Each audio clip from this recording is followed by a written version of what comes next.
All right, we are in a series through the summer considering the book of Ecclesiastes. If you've never read it before, you will find it almost in the middle of the Old Testament. It is part of the wisdom literature that we find alongside books like Proverbs. And we've talked about in previous weeks that Ecclesiastes isn't maybe your regular cup of tea.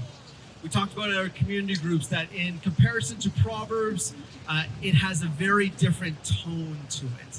Some might say cynical, some might say sad, some might just say, I don't want to read it because it just isn't making me feel good about anything. But what we have discovered in the course of this series already is that the purpose of the series isn't to make you feel down or sad or upset, but it's to provide a perspective in which we are not operating from a sense of our complete control, but learning to accept God's.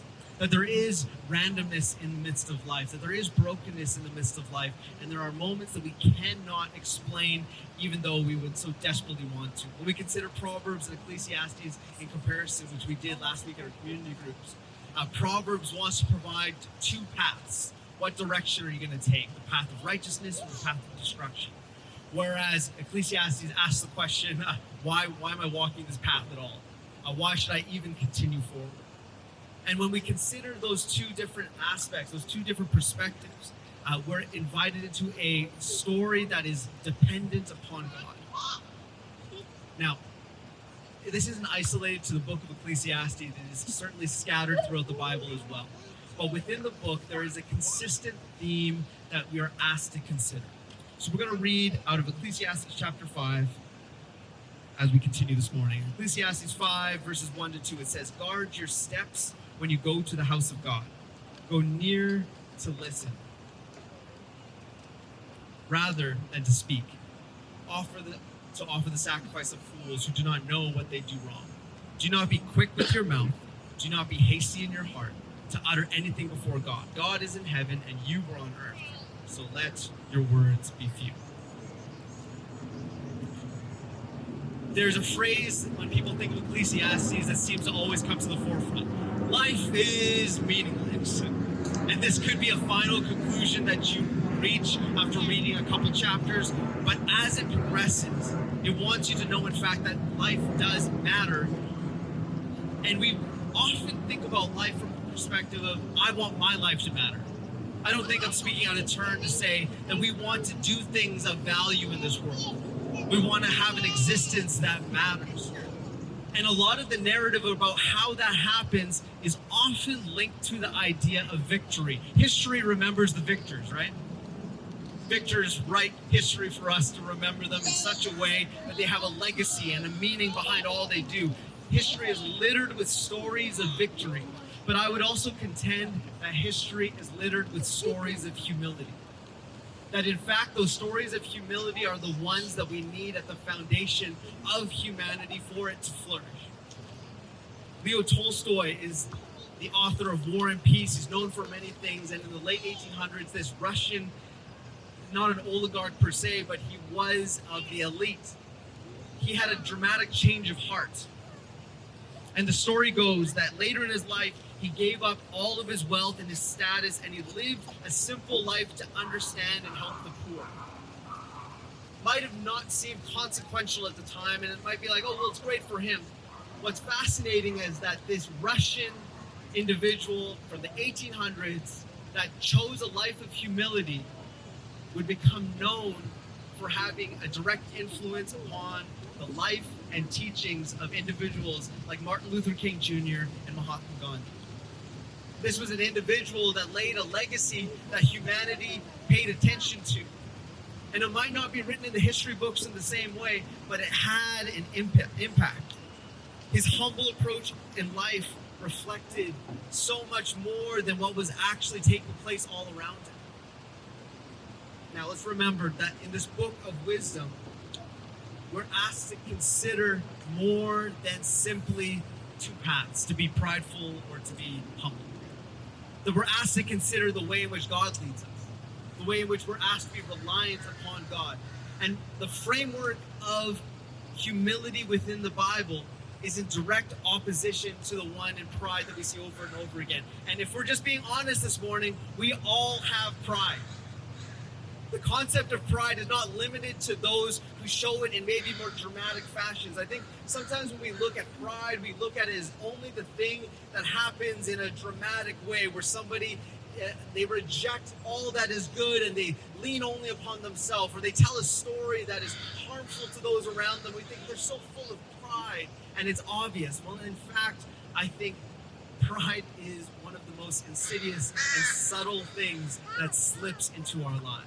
The Bible talks about it constantly. The Old Testament, the New Testament is riddled with warnings against pride and invitations to humility.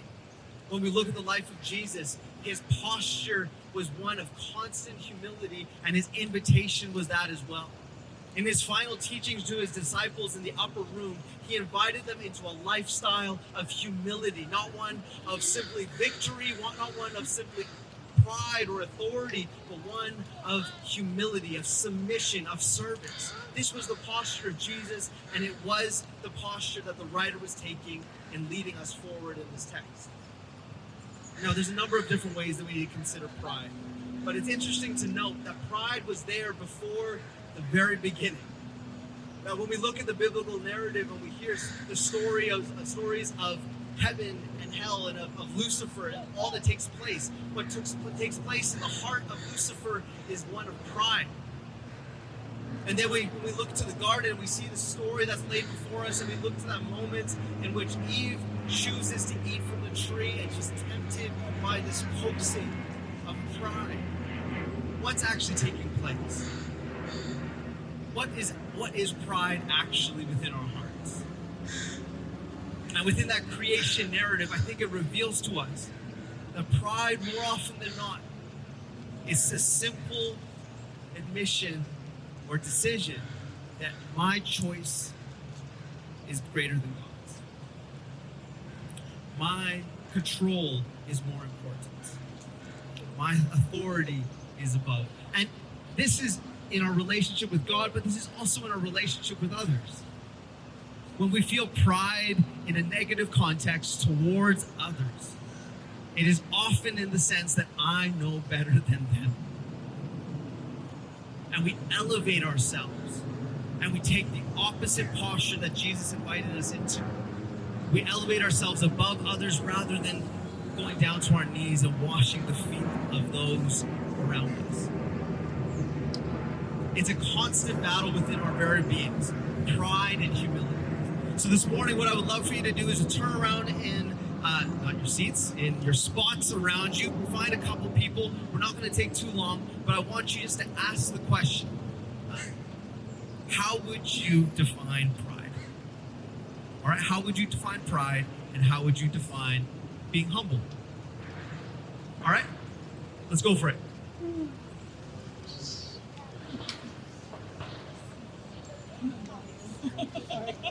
Yeah, buddy.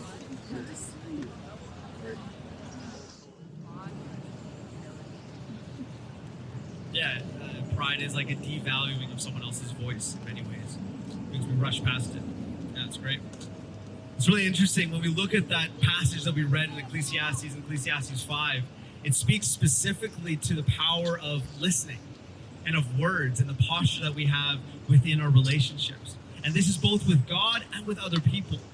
When we are in a relationship with God, we are invited to listen. But how often do we just speak?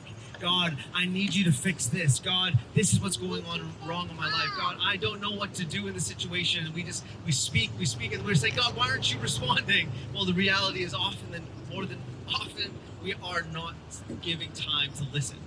And the same goes in our relationships. Even what Sophia was mentioning, it's worth reiterating.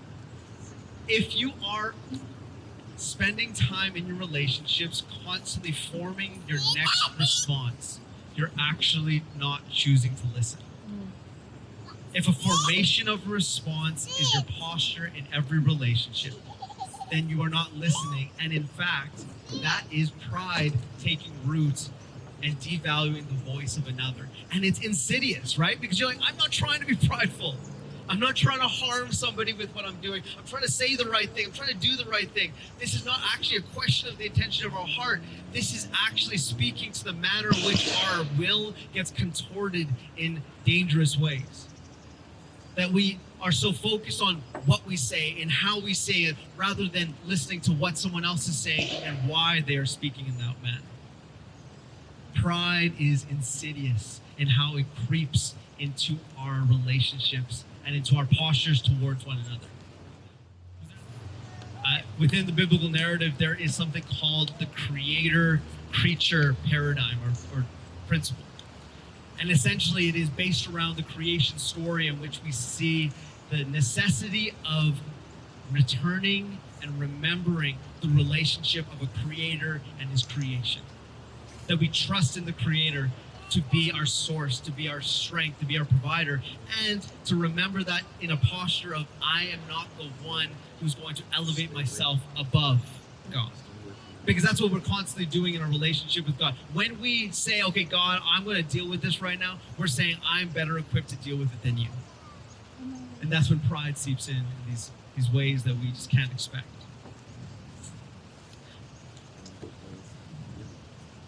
We, in the church, we talk about a lot of different things. And I find that sin itself can get elevated into spaces of hierarchy. Like, this one's not that bad. This one's just a little white lie. Pride, you know what? It was bad on Tuesday. It's better on Wednesday. I won't bother with it. And then we elevate different things above others. When in fact, when we look at the Bible and what it's constantly pointed towards, pride is a consistent theme. It is a dangerous aspect of our humanity, and it is a beautiful, beautiful picture that we're invited to come back towards over and over again. Whether it's Ecclesiastes, whether it's the words of Jesus, whether it's the words of Paul or James that's writing to us about being humble and receiving God's grace. Even if you think about it from this perspective, when Jesus goes and he ascends to heaven, he sends his comforter. He sends his strength. He sends a power to us. And it's because he knows that we are going to need something beyond ourselves. Pride says the opposite. Pride says, I have everything and am everything that I need. And in fact, pride is more often than not a rejection of the gift of the Holy Spirit. It is to say that I don't need God's help in my situation. I can do it on my own. And here's just the heart that we need to find, City Collective, in your workplaces, in your homes, in your relationships with God. We are called to be a humble people, not to get run over, not to get walked over, not to get beaten down, but to be more like Jesus. Everyone in all of the history of the world, present, past, and future, has pride in their hearts except the person of Jesus. And Jesus over and over again demonstrates that in his relationship with others and his relationship with God. In the garden, he calls before God and says, not my will, but yours be done. That's humility. Can you really say that for yourself? Not my will, but yours be done. Because the thing is, humility is not a mind problem. It's a will problem. It's a pride problem. You don't have to be the smartest person in the world to have wisdom, but humility is directly tied to wisdom. And this is what this writer is leading us to over and over again. It's wisdom literature. And what is wisdom? It's how to live your life in such a way that you see it flourish. Now, flourishing by God's definition is different than flourishing by the world's definition. It's not necessarily getting that new boat or the floaty that you want to take in the pool afterwards. It's not necessarily having all the things that your heart desired or having all the material items that the world says are markers of success. But it is a peace with God in any and every season. He wants you to flourish. And it comes actually by a posture of humility. And over again, I've heard this said in multiple different situations, that when we live in a posture of humility, there's a freedom that's found. Because here's the thing, pride is exhausting. Because you are the only one, therefore, who can actually achieve or do anything in your life, and therefore, it is just tiring. You're relying on your own strength. But the invitation of humility is that we rely on his. That we'd find a source outside of ourselves and live life from a posture of loving and serving others, first and foremost, to be more like Jesus. I'm going to have you talk about one more question amongst yourselves before we wrap up. How can you begin to live from a posture of humility? And I'll give you a little tidbit. It might be dealing with your pride first. So you might need to name what area of pride that you've got to let go. How can you begin to live from a posture of humility? Go ahead, chat amongst yourselves.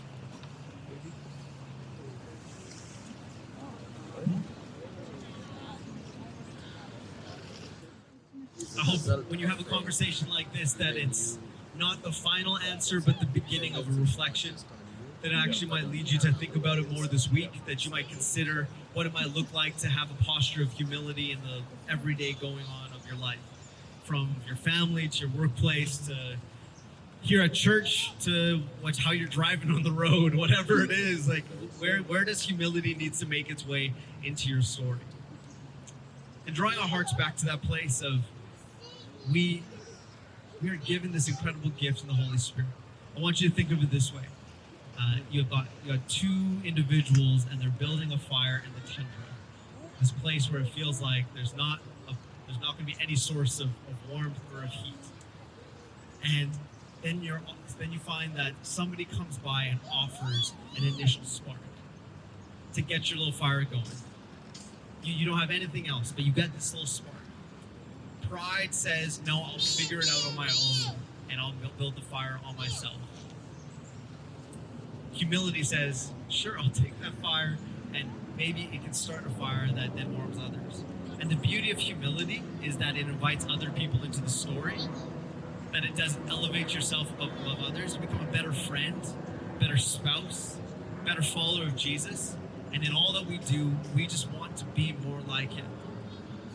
So as you reflect this week, the profound nature of the Bible is that it doesn't just do something in an instant, but it does something for a lifetime. It continues to work in our hearts and our minds.